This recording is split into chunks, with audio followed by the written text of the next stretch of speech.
Hello everyone, नमस्कार। हमारे YouTube channel में आपका हार्दिक स्वागत है। दोस्तों, हर महीने में 2 चतुर्थी तिथि आती है जिन्हें भगवान श्री गणेश जी की तिथि माना जाता है। शुक्ल पक्ष के दौरान अमावस्या के बाद आने वाली तिथि विनायक चतुर्थी कहलाती है।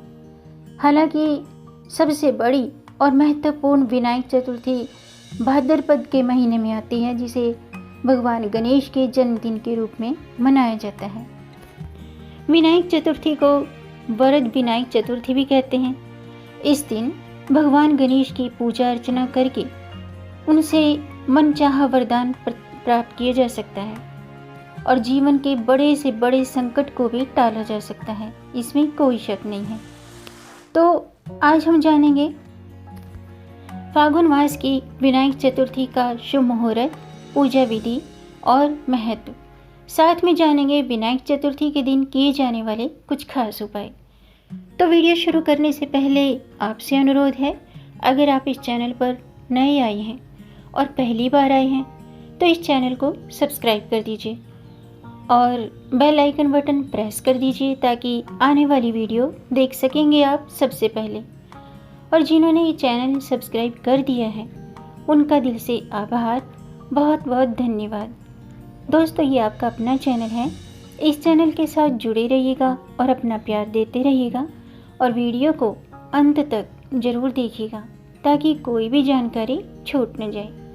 तो आइए शुरू करते हैं। सबसे पहले जानते हैं फागुन माह की विनायक चतुर्थी का शुभ मुहूर्त। फागुन मास की शुक्ल पक्ष की चतुर्थी तिथि 16 मार्च 8:58 से शुरू होकर 17 मार्च 11:28 पर समाप्त होगी। विनायक चतुर्थी पूजा का मुहूर्त होगा, यानी कि विनायक चतुर्थी पर भगवान गणेश की पूजा दोपहर के समय की जाती है। तो पूजा का शुभ मुहूर्त है 17 मार्च सुबह 11:17 से 1:42 तक। पूजा की कुल अवधि होगी 2 घंटे 24 मिनट की। आइए अब जानते हैं विनायक चतुर्थी का महत्व। दोस्तों, भगवान गणेश को ज्ञान, बुद्धि, समृद्धि और सौभाग्य के देवता के रूप में पूजा जाता है और किसी भी शुभ काम की शुरुआत प्रथम पूज्य विघ्नहर्ता गणेश जी के पूजन से ही होती है। इस दिन बहुत से लोग उपवास करते हैं और पूरे विधि विधान से भगवान गणेश जी की पूजा करते हैं।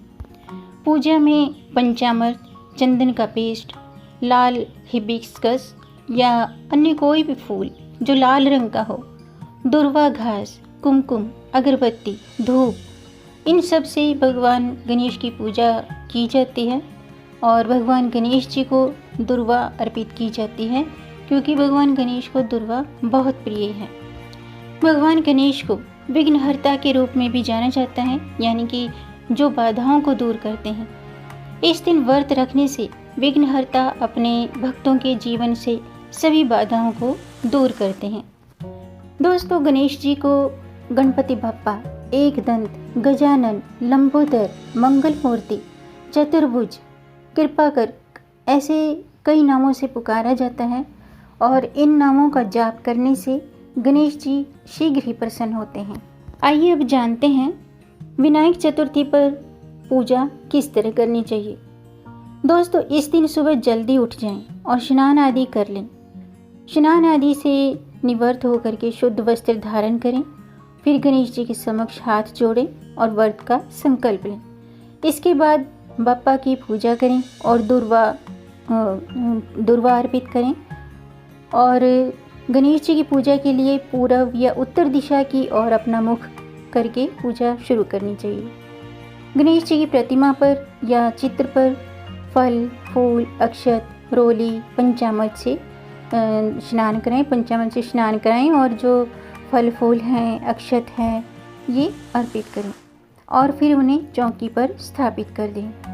फिर गणेश जी के सामने धूप दीप के साथ श्री गणेश मंत्र का जाप करें और अगर गणेश जी को इस दिन आप तिल से बनी हुई चीज़ें अर्पित करते हैं तो बहुत ही शुभ होता है। साथ ही लड्डू और मोदक भी गणेश जी को बहुत प्रिय हैं, तो ये भी अर्पित करने चाहिए। इसके बाद शाम के समय एक बार फिर से स्नान करें। साफ कपड़े पहनकर गणेश जी के सामने धूप, दीप, अक्षत, चंदन, सिंदूर, नैवेद्य और दुर्वा अर्पित करें। गणेश जी को लाल पुष्प अर्पित करें। साथ ही अबीर, कंकु, गुलाल, हल्दी, मेहंदी, मौली भी चढ़ाएं। इसके बाद गणेश जी को मोदक, लड्डू, पंचामृत और ऋतुफल अर्पित करें और गणेश चालीसा का पाठ करें या गणेश अथर्वशीर्ष का पाठ करें या फिर गणपति स्तोत्र का पाठ करें और कथा जरूर सुनें। कथा सुनें या पढ़ें और फिर आरती करें। अब मैं आपको विनायक चतुर्थी की व्रत की कथा सुना रही हूँ। विनायक चतुर्थी व्रत की कथा शुरू कर रही हूँ, आप भी ध्यान से सुनिएगा। पौराणिक कथा के अनुसार एक बार माता पार्वती के मन में ख्याल आता है कि उनका कोई पुत्र नहीं है। ऐसे ही वो अपने मन से एक बार बालक की प्रतिमा बनाकर उसमें जान भरती हैं, जीव भरती हैं। इसके बाद वे कंदरा में स्थित कुंड में स्नान करने के लिए चली जाती हैं। लेकिन जाने से पहले माता अपने पुत्र को आदेश देती हैं कि किसी भी परिस्थिति में किसी भी व्यक्ति को कंदरा में यानी कि गुफा में प्रवेश नहीं करने देना। बालक अपनी माता के आदेश का पालन करने के लिए कंदरा के द्वार पर पहरा देने लगे और कुछ समय बीत जाने के पश्चात भगवान शिव वहां पहुंचते हैं। भगवान शिव जैसे ही कंदरा के अंदर जाने लगते हैं, गुफा के अंदर जाने लगते हैं, तो वह बालक उन्हें रोक देता है।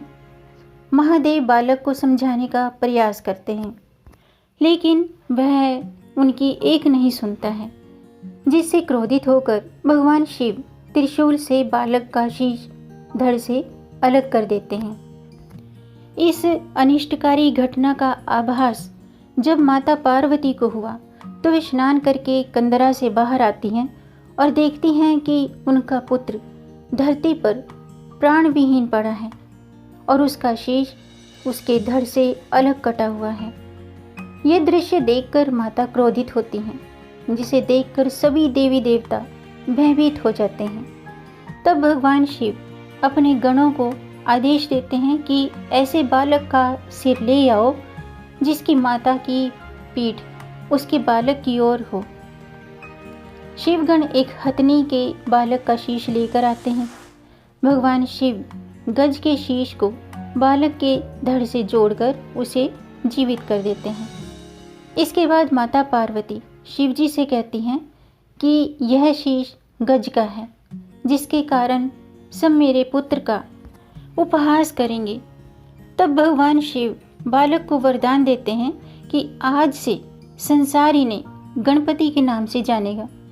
इसके साथ ही सभी देव भी उन्हें वरदान देते हैं कि आज से वे प्रथम पूज्य हैं, यानी कि किसी भी मांगलिक कार्य को करने से पहले भगवान गणेश जी की पूजा करना अनिवार्य होगा। यदि ऐसा कोई नहीं करता है तो उसे उसके अनुष्ठान का फल नहीं मिलेगा।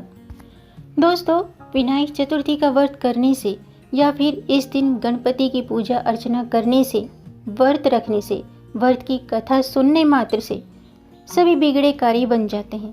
साथ ही जीवन में चल रही हर तरह की बाधा भी समाप्त हो जाती है। यही वजह है कि भगवान गणेश को विघ्नहर्ता के नाम से जाना जाता है। ये थी विनायक चतुर्थी व्रत की कथा। आइए अब जानते हैं विनायक चतुर्थी के दिन किए जाने वाले कुछ खास उपाय। दोस्तों, विनायक चतुर्थी के दिन भगवान गणेश जी को लाल सिंदूर का तिलक करें। उसके बाद स्वयं भी लाल सिंदूर का तिलक करें। चतुर्थी के दिन गणेश जी को 21 दुर्वा जरूर अर्पित करें। ऐसा करने से मनोकामनाएं शीघ्र ही पूर्ण होती हैं। विनायक चतुर्थी के दिन गणेश जी के साथ लक्ष्मी जी और भगवान विष्णु जी की भी पूजा करनी चाहिए। ऐसा करने से जीवन में शुभता बढ़ती है और धन धान्य में वृद्धि होती है। विनायक चतुर्थी के दिन गणेश जी को लाल सिंदूर का तिलक करें और खुद भी इस लाल सिंदूर से तिलक करना चाहिए। और विनायक चतुर्थी के दिन ओम गंग गणपति नमः इस मंत्र का 108 बार, जी हाँ 108 बार जाप अगर किया जाए तो सभी मनोकामनाएं पूर्ण होती हैं। तो आज के लिए बस इतना ही। उम्मीद है आपको ये जानकारी पसंद आई होगी। अगर आपको ये जानकारी अच्छी लगी हो तो आप इसे लाइक करें, ज़्यादा से ज़्यादा शेयर करें ताकि औरों को भी इससे लाभ प्राप्त हो। जब इस जानकारी से औरों को लाभ होगा तो आपको भी पुण्य की प्राप्ति होगी। इसलिए दोस्तों, इस वीडियो को ज़्यादा से ज़्यादा शेयर कर दीजिए। और अगर आपका कोई प्रश्न है या कोई सुझाव है तो कमेंट बॉक्स में ज़रूर लिखिएगा। मेरे चैनल को सब्सक्राइब जरूर कीजिएगा ताकि आने वाली वीडियो देख सकेंगे आप सबसे पहले। और वीडियो को अंत तक देखने के लिए आपका बहुत बहुत धन्यवाद। मिलेंगे नई जानकारी के साथ, तब तक आप खुश रहें, स्वस्थ रहें, अपना ख्याल रखें और अपनों का भी ख्याल रखिएगा। जय श्री गणेश, हर हर महादेव, गणपति बप्पा मोरया।